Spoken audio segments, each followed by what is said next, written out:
Hi there and welcome back to another NJS instructional video.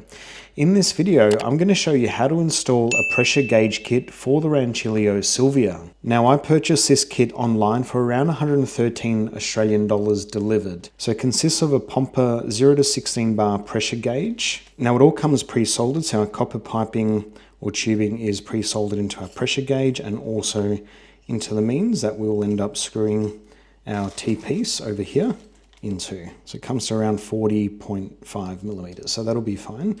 So we will need a 41 millimeter hole saw to cut our hole into our Rancilio Silvia.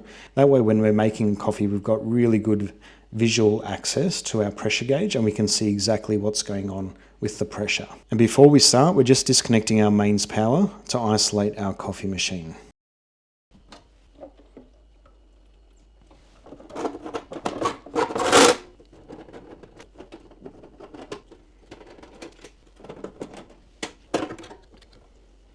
In order to install our gauge kit, we will need to install this T-piece. Now this T-piece needs to be installed at the top part of this boiler. So we will need to remove this nut over here, screw in our T-piece as such, and then that nut and all this mechanism here will then get screwed onto the other end of our T-piece. So it'll look approximately something like that. Now I think routing this probably will be one of the trickier steps. We will have to bend some of this copper piping and we want to make sure that we don't kink the copper, it is quite delicate, nor actually snap it. We'll also have to drill a 41 millimeter hole and I recommend doing that with a high grade hole saw like what I have here. And this is a bimetal cobalt hole saw and it'll be used in conjunction with this arbor fit here. Now with stainless steel, which is what this material is, we want to drill slowly and carefully. Don't want to get too much heat into the metal, otherwise we will blunt our tool bit over here. And we just want to make sure that we do it nice and carefully.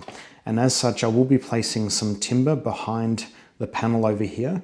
So when our drill does go through, it doesn't impact on any of the internal parts and damage any of the internal parts. Now to make it easier, we will be using some paper-based masking tape and I'll just lay out a bit of a section over here. It'll make it really nice and easy to mark where our center hole should be and then also drill a pilot hole. And we're just going to remove our steam wand knob just to give us better access.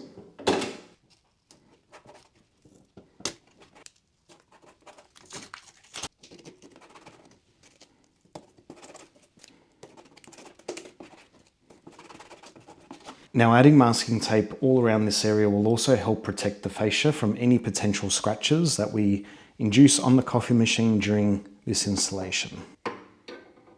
Now from left to right, we measure on the outside surface 235 millimeters exactly.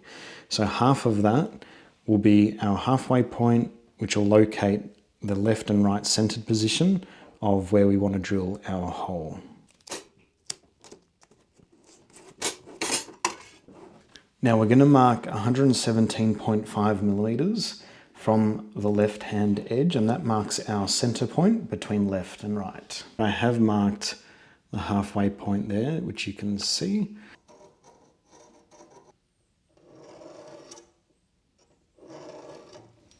So the next step is to determine how high or how low we want that pressure gauge, and that also depends on the clearance behind the fascia. So I think the 45 millimeter point will be a good position to be the center of our pressure gauge. Before we drill our pilot hole, I'm just going to place a bit of flat timber directly behind that point, just in there. And that way when we drill our pilot hole, we're not going to damage any of the internals. I've just fitted a 3 millimeter drill bit onto our drill to mark out and also drill out our pilot hole. And I've also placed the drill on its slower speed setting.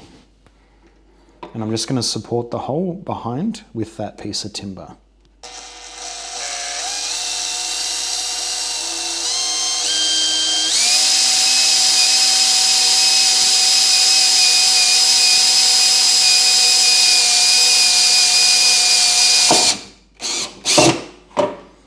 There we go. Timber did come in handy and you can see that it punched through and hit the timber instead of any internal components. Now I do apologise here. For the next 1.5 minutes, the video recorded without any audio. I'm also going to place a much thicker piece of timber behind the Silvia's fascia. I ended up using 2 wedge timbers to ensure I had enough protection from the hole saw when it finally cut through the fascia.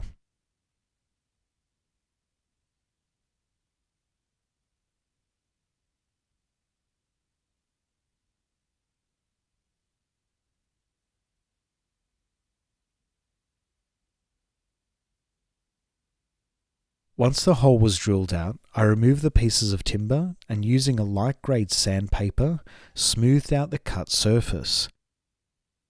Once I was happy with the finish, I then removed the paper-based tape.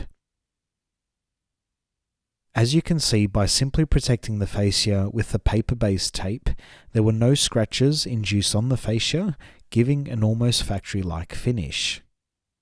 Using a small nimble handheld vacuum, I then cleaned up any filings out of the machine. I then conducted a test fit to see if the gauge physically would fit in the new hole, which it did. Now in order to remove this Y branch here, we will need to undo the piping from the overpressure valve and as well as the water that comes in from the pump. Now it is a bit tricky to see on camera, but you will need to use some sort of pliers to kind of hold that hose in position like that, whilst you undo that 13mm nut. And that way we don't kink the plumbing underneath.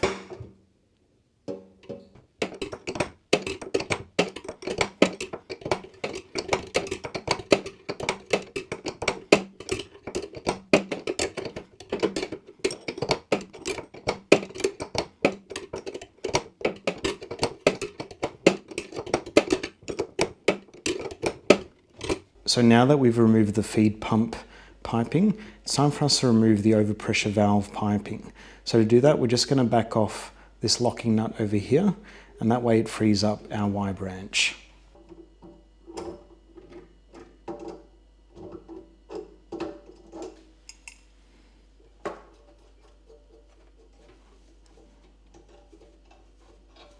So as you unscrew that overpressure relief hose, be careful that this piping here doesn't kink.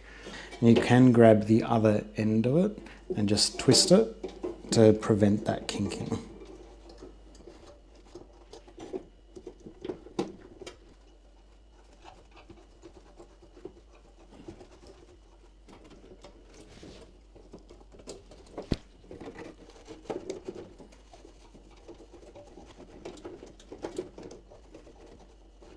It's very fidgety, but we'll get there.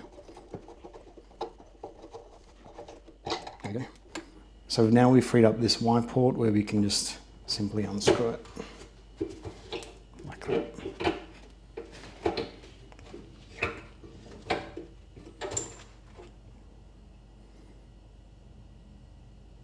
So this is what we'll replace with our T-piece. And put our 18mm ring spanner on, and then with the ring spanner, just simply undo that, like that. So we'll screw our T-piece now into our port.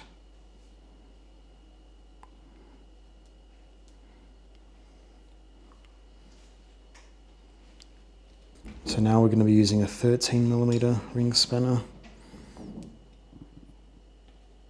It is a different size to the one we replaced.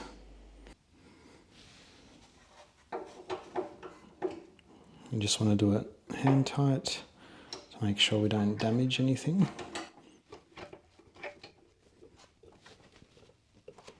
So we eventually got our T-piece into the position that we desired, and in the position that it's in, it gives us really good access to put that locking nut on for our copper tube.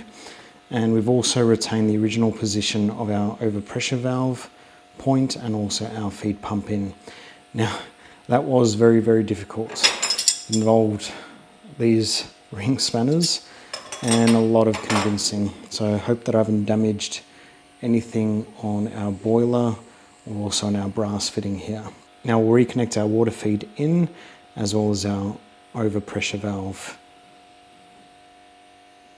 back into that point. And I'll also place some Teflon on here.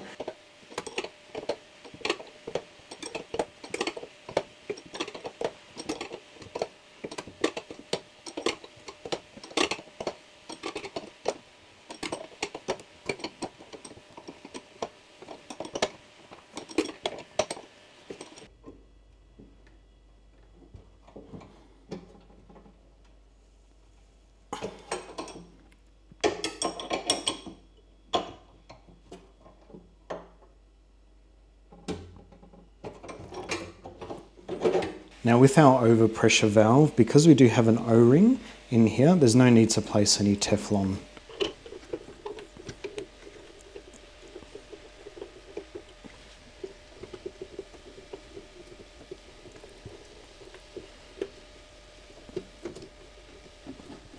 Now in order to prevent that kinking, I'm just going to twist the opposite end the other way. So straighten out. Okay. You just want to take this nice and slow so you don't kink that pipe.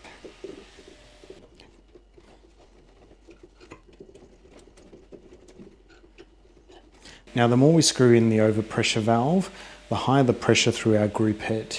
Now because we don't have a base point yet, because we can't measure the pressure, I'm just going to do the lock nut up and just leave it there for now. And then once we do understand what our pressure is, then we can adjust that.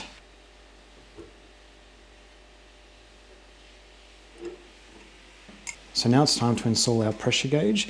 We just have to route the copper such that we can connect into that T-piece point over there. So we'll just get an idea of where we're at. Just feed that in.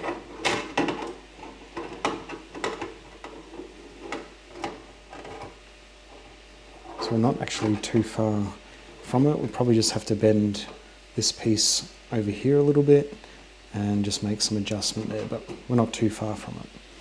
Now what we'll also do is we'll also add in our locking clamp behind it. We'll put our pressure gauge in its final position and then we'll fine tune the copper piping. So the gauge is in the right position. We're just going to tighten up that clamp from behind.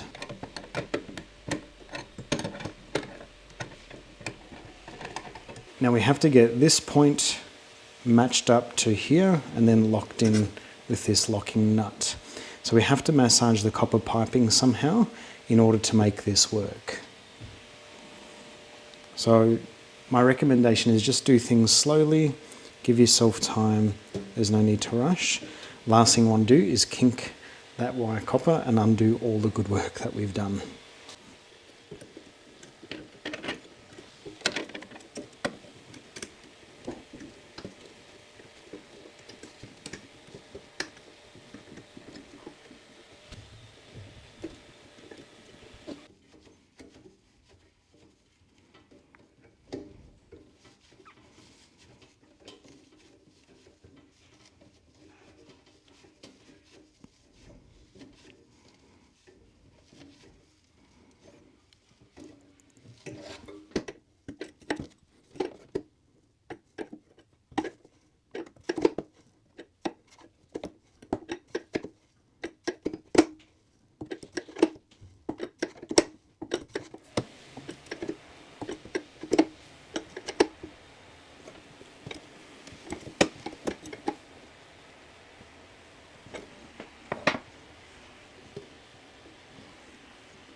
Now I have tried to position the copper piping away from any parts and especially from any electrical cables, and that just helps prevent that copper, when it does get hot, burning through any of those cables and damaging them, and also avoids any unnecessary vibration as the machine's operating and the things are moving. I don't want that copper clinging onto or clanging onto anything there. Now the installation of our pressure gauge is complete, so it is time to test it. I've left the top open for now, and that way I can identify if there is any leaks.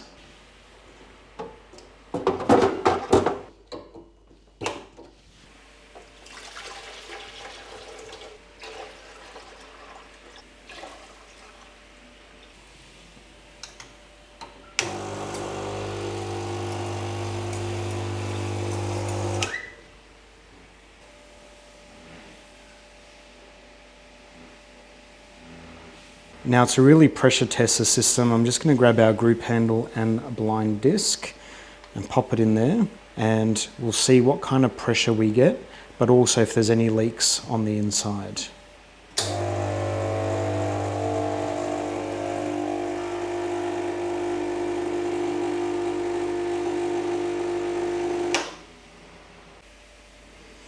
So let's check internally to see if we have any leaks of water where we did our fitting.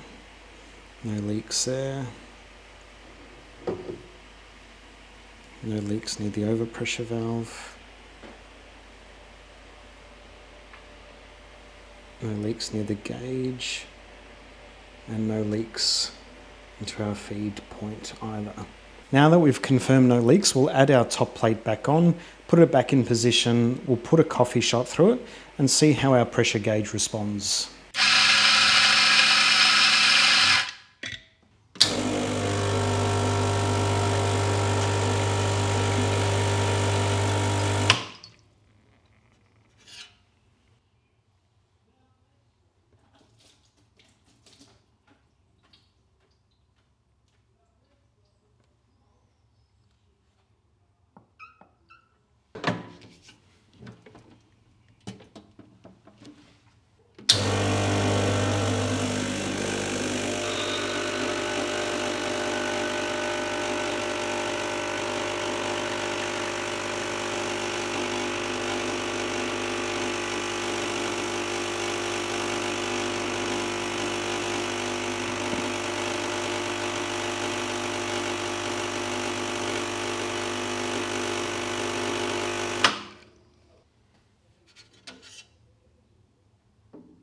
So there you have it, that's how we successfully install this pressure gauge on our Rancilio Silvia coffee machine. Stay tuned for a future video in where I show you how to adjust the overpressure valve on the Rancilio Silvia. So I hope you found this video informative. Don't forget to like it, subscribe to our YouTube channel and hit that bell notification icon. Thanks for watching.